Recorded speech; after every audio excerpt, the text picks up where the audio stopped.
Hola, estamos comenzando Tevet, el cuarto mes del año contando desde Tishrei, el 10º contando desde Nisan. Se ubica entre diciembre y enero del calendario gregoriano, y si tomamos como referencia Israel, es el mes más oscuro del año, aquel en que los días se hacen más cortos y las noches más largas. Sin embargo, Hanukkah, la fiesta de las luminarias por excelencia que comenzó en Kislev el mes pasado, termina ahora en Tevet, siendo además la única festividad del calendario hebreo que empieza en un mes y termina en otro. Las efemérides históricas de nuestro pueblo indican que en Tevet ocurrieron hechos de una magnitud que los sabios calificaron como una gran tragedia. Fue en este mes en el que se produjo el primer sitio a Jerusalén a manos del rey Nabucodonosor de Babilonia, provocando 3 años más tarde la caída del primer templo. También fue en este mes en el que se terminó de traducir la Torá al griego y finalmente cuando falleció Ezra, el último de los profetas. Es sabido en nuestra historia que la destrucción del primer templo ha sido siempre considerada una gran tragedia, provocando entre otras muchas consecuencias el primer gran exilio de Babilonia. Ahora, ¿por qué sería una gran tragedia la traducción de la Torá a otros idiomas, cuando hoy está traducida a prácticamente todos los idiomas conocidos? Dicen los sabios de la época que la traducción de la Torá eliminaba la esencia divina de su letra, principalmente al griego, siendo este pueblo aquel que quería asimilar al pueblo judío, haciendo desaparecer sus tradiciones y su historia.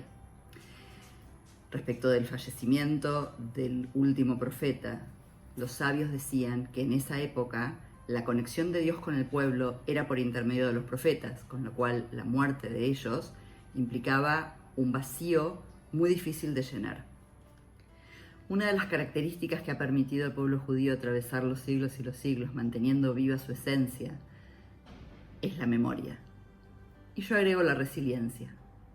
La memoria está presente en cada una de nuestras tradiciones, tanto en las litúrgicas como en las históricas.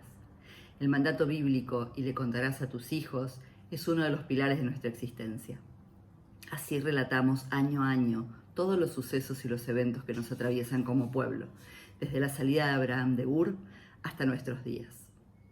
La resiliencia es esa característica humana que nos permite sobreponernos y sobrellevar las situaciones límite, las situaciones de crisis, y en algunos casos hasta salir fortalecidos de ella.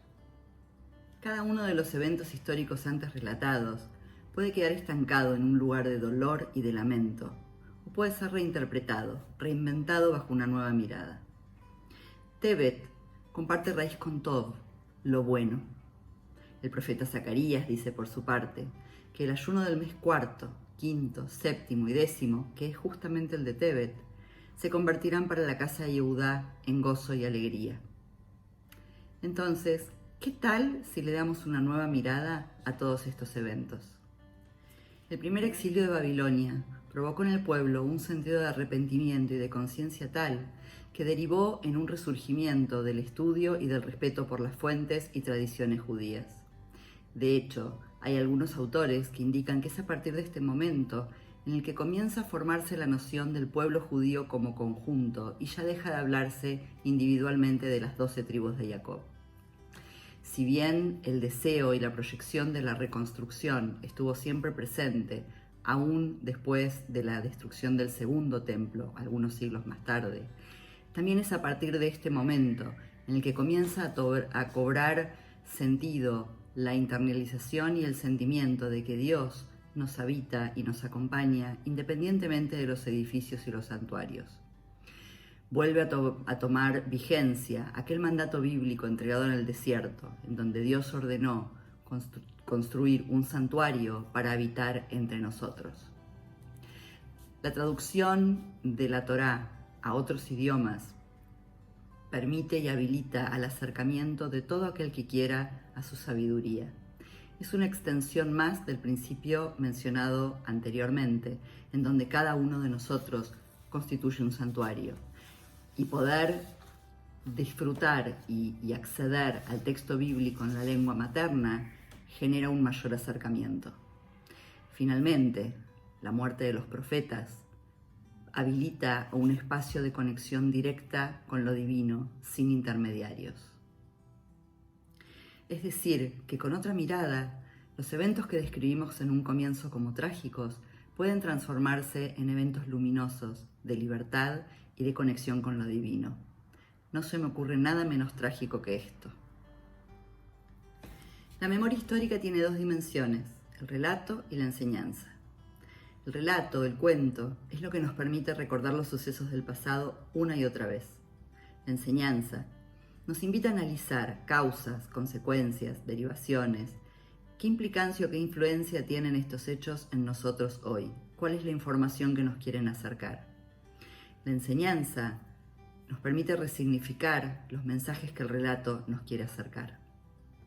En el año 1949, el Rab Unterman, el gran rabino de Israel de la época, determinó fijar el 10 de Tevet como fecha de recordación para los caídos en la Shoah, de los cuales se desconocía su fecha de la muerte. Dicen las crónicas de la época que el Rab Unterman consideró que la fecha de recordación del primer Jurban, de la primer gran destrucción, era la apropiada para recordar al último Jurban. Si bien esta fecha fue luego cambiada al 27 de Nisan, recordada junto con el levantamiento del gueto de Varsovia, aún hoy en el calendario de Israel, el 10 de Tevet es considerado Yom Kaddish Klalit, el día de recordación general, donde se recuerda a todas las víctimas caídas de las cuales desconocemos la fecha de su muerte. Memoria, recuerdo, siempre presentes para construir un mejor futuro. El desafío de este mes de Tevet, entonces, es atravesar los sucesos dolorosos del pasado y resignificarlos con una mirada más luminosa, sabiendo que aún después de la noche más oscura y más larga, viene un día luminoso.